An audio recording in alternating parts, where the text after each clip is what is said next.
Content farms are obviously not a new thing. They've been on the rise ever since passive income popularity has been on the rise, as that's usually the motive for people to create a YouTube channel when it's solely for the purpose of making money and not, I don't know, having an actual passion, enjoying actual video creation.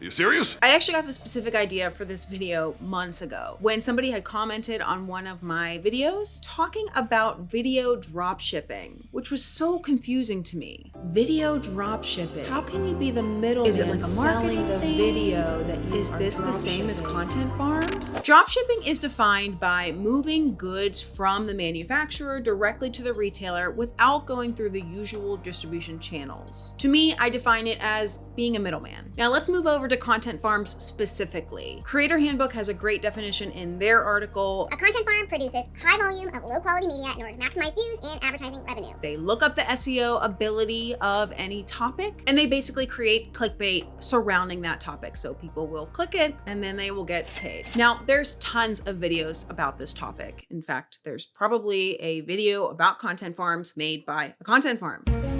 But since I'm a video editor, today I want to talk about the effect that content farms or video dropshipping has on people like us, the lowly video editors that are probably putting all these videos together. Editor's note. What the fuck? So there's a few examples I've got in terms of the kinds of content farming channels, or at least quantity over quality type of channels or companies. First, we've got AI content farms. The so-called creators use AI to find topics, to write scripts, and possibly even use the AI voice to create all the content. So there's very little human care or effort put into it. There's reposted streamer clips. Some people will create channels just for the sake of making money, then they'll steal streamer clips and upload those to their own channels, thus creating a channel using almost zero of their own effort, and probably should be illegal if it's not already. Then there is life hacks. We've all seen MetDan or 5-Minute Crafts while scrolling on Facebook. Some of these hacks are helpful and some of them are definitely a waste of time and possibly even materials. And companies like 5-Minute Crafts has been accused of being a content farm. Then there is compilation channels. Top fails videos and the like are often low effort channels. Besides the time that the person takes to find the videos, download them, and edit them together, this channel isn't made from any original content. They're just pulling content from other people's channels or social medias. I actually found a great creator who made a video about this topic years ago. And I want to note this because he was in a similar situation that we've all probably found ourselves in. And that is playing the Upwork game. Big mistake. Big. Huge. He actually found one of these content farm channel managers through an Upwork job posting, and he even got to talk to him about his role in the process. They were being super secretive because after I decided I didn't want to do it anymore, I was still talking to them. I asked if they did the narrations by themselves and they said no, they hired people to write, then narrate, then edit, different people. So then I said, oh, well, sorry this sounds rude, but what do you do? Like what if the other people are making videos for you, what do you do? And they said, well, we have 15 channels. We manage all of them. It's definitely a full-time job for sure. We research video topics. Oh no, that must be so hard for you to research video topics. They're having other people do it for them. And then I asked to see what the other 15 channels were, and they said they couldn't reveal the information, which is very sketchy. But it's pretty easy to see. Once you find the format, you can literally just Google Pawn Stars most and then see the different kind of videos that are all similar. The thumbnails are even similar. I think there might be just one guy doing all the thumbnails for all of them. And it's just such empty, meaningless stuff. And they're like 10-minute long videos, and then they get like 5 ads in each of the videos. The videos get at least 10,000 views. At the very least. Bot and Big's take on this kind of leads me into another category of content farms, which is pretty well known on YouTube right now. And that's channels where they may be creating the content, but they're focusing so much on the high output that it's kind of inevitable that the quality is just going to go by the wayside. Our girl 𝗏𝗏𝗡 and her once popular but now failing channel has been accused of being a content farm, considering the amount of plagiarism she's been accused of, as well as the mass amount of content that she is able to churn out on her channel. Then there's channels like 𝗏𝗏𝗡, which honestly looks like the actors in it are hostages and are forced to live in the studio and create videos in exchange for bathroom breaks. And then there's channels like Screen Rant that appear to work under a similar process to what 𝗏𝗏𝗡𝗏 was experiencing. They hire script writers, they hire actors, they hire editors to create all the content. Meanwhile, whoever owns Screen Rant, the channel, gets all the credit and the money and the glory. If we haven't met yet, I am Colleen. This is my channel. Here, we talk about video editing, we talk about freelance, we talk about video editing related subjects. So if that sounds interesting to you, I'd so appreciate it if you can hit the like button below and hit subscribe if you haven't already. Now, I'm trying to avoid referring to these creators as creators because are they really, or are they actually just middlemen? I like to cut the middleman. These channels with thousands of subscribers are just middlemaning their way through content creation. They are hiring all the script writers. They are hiring actors to do voiceovers. They are hiring video editors to edit the video together. Meanwhile, they have the YouTube channel and they are making all of this ad revenue from their channels. But let's take a step back. What is actually so wrong with these middlemen creators? To me, in my opinion, it's all centered around pumping out content to make money, specifically passive income, which again, we all know is on the rise more than ever before. Anywhere you turn on YouTube or anywhere else, you are seeing someone trying to sell you a way to make passive income. These channels aren't centered around creativity or passion or an interest in video production. They're centered around clickbait and making a quick buck. In fact, the mentality is similar to actual drop shipping in this way, where the channel manager's goal is to make each video for the lowest amount possible, thus gaining them the most amount of profit that they can for their channel. In an article I'm going to dive deeper into later, one video editor was offered just over $100 for each video edited for a content farm. Now that might not sound so bad, but we can also guess that these videos were probably at least 8 minutes long to get the max amount of ad revenue. And she notes that she had no assistance when it came to pulling footage or assets for the video. So her hours to pay ratio could not have been worth it for her. Now, this is not groundbreaking, unfortunately, and we have seen race to the bottom pricing everywhere for freelance video editors. Now, I have done multiple videos on Upwork about scams on Upwork, scammy clients, and the kind of jobs that are on Upwork that you should probably avoid. And if you've been on Upwork, you've probably seen the frighteningly low prices that some clients are willing to pay and that you are competing with, especially if you want to actually gain a reputation on Upwork so that you can go up the ladder and maybe get higher paying clients. And all this says to me, whether it is an Upwork crappy job or it is a content farm, is that more and more with the need for so much content flying in our faces all the time, as well as more and more social media content, which of course is short and snappy and again needs to be created in mass amounts, video editors are getting the shaft. Now, I myself have been tempted by the ease that ChatGPT could provide to me as a creator. It would be easy enough to just utilize ChatGPT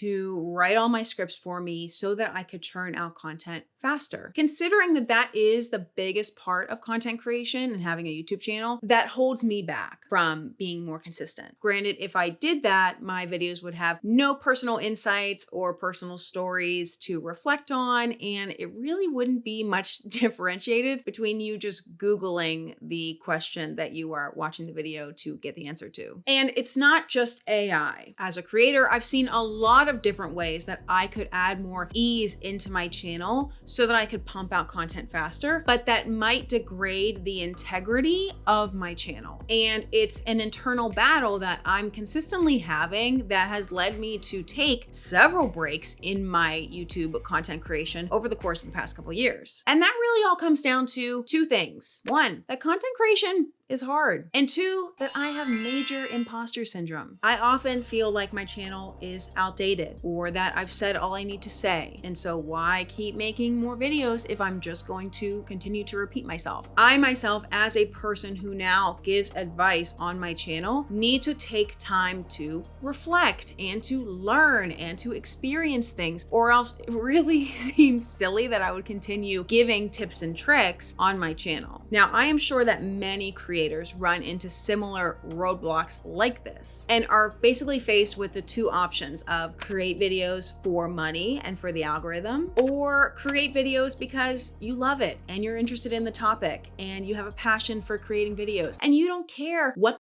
the algorithm thinks. In my opinion, people behind these content farms are making content solely for the purpose of making money in the form of passive income. I say passive in quotes because you can still make passive income and also be a high quality, genuine content creator. These people are literally doing the least amount of work or effort and getting the best possible financial situation out of it. But you're not deserved. Getting back to the effect on video editors, there are some pros of working for a content farm, or rather any company where you are overworked and maybe have more responsibilities than you think you should in the video editing position for that company. You probably will get good at working really fast. You'll get really good at sourcing content more than likely, and you'll probably get a lot better at problem solving. And these are all good skills to have as a video editor. But do these pros outweigh the toxic culture and high demands and soul-crushing nature that comes with churning out this kind of content?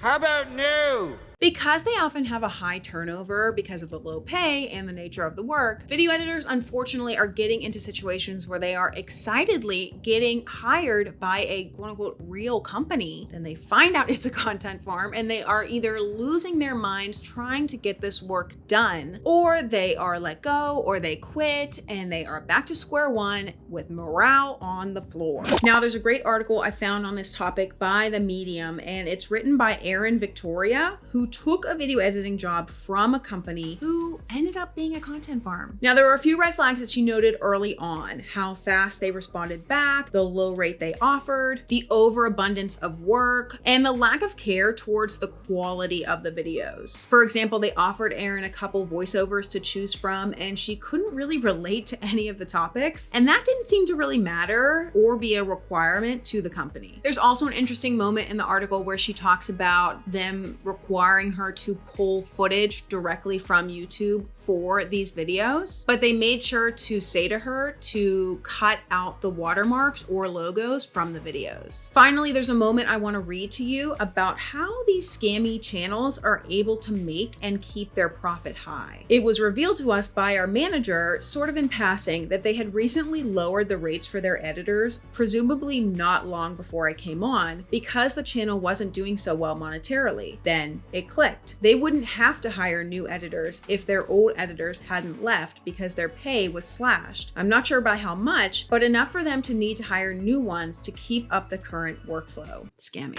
Now let's switch gears and talk about AI again for a moment, because AI has been a concern for video editors. With ChatGPT taking over and making writing quote unquote easier for people who might otherwise hire a writer, we might think it's only a matter of time before a similar solution is invented to replace video editors. Now, we do currently have AI on our side to assist with tedious video editing tasks like text editing, auto removing filler words, creating captions, and honestly, I am living for that AI music tool in Premiere Pro, which lets you extend your music automatically to wherever you need it to be. But for now, there's no quality replacement for actual full-on video editing. However, content farms and similar grifts are centered around the money, and they are throwing quality to the wind. So even if they still need to hire an editor, I'm gathering that there is still a lack of care for the editor themselves or for the content that the editor is editing. And that's unfortunate, because content online will soon only consist of SEO-loaded soulless videos and videos trying to sell you something, if something isn't done to control them. Also, clients will continue to request editors and writers for impossibly low rates, which is incredibly hurtful for the industry. For example, if enough people are hiring editors for bottom dollar prices, Upwork will potentially advise incoming clients to do the same, as that's market price on Upwork. So as a whole, it's gotta go.